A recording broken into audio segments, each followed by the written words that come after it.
দর্শক, এই মুহূর্তে আমি দাঁড়িয়ে আছি মাছপাড়া বাজারে আলী আহমদ ভাইয়ের মুদিখানার দোকানে। আমরা এখানে এসে দেখতে পেলাম সরাসরি কলা, এটা দেশীয় ফরমালিন মুক্ত। আমরা ইতিপূর্বে আমরা কিন্তু আপনাদেরকে মাছপাড়া বাজারে অনেক কিছু দেখানোর চেষ্টা করছি, তো আজকে আমরা দেখাবো আপনাদের চাপা সুপ্রি কলা।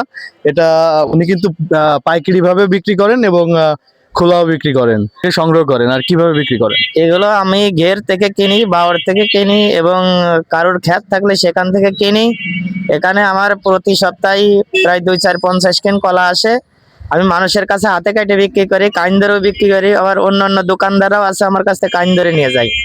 কি রকমের বিক্রি হয়? এক কান কলা কি রকমের বিক্রি এক হয়? কান কলা বিক্রি হয় 600 টাকা, 700 টাকা, 500 টাকা, 400 টাকা, যেরকম কাইন সেরকম। এক পিস 5 টাকা, 4 টাকা, 3 টাকা, যেরকম মাল ওরকম হিসেবে দাম। এবং কাস্টমার এই যে এইখানে আমরা দেখতে পাচ্ছি, এটা একটু ঘুরে দেখাও।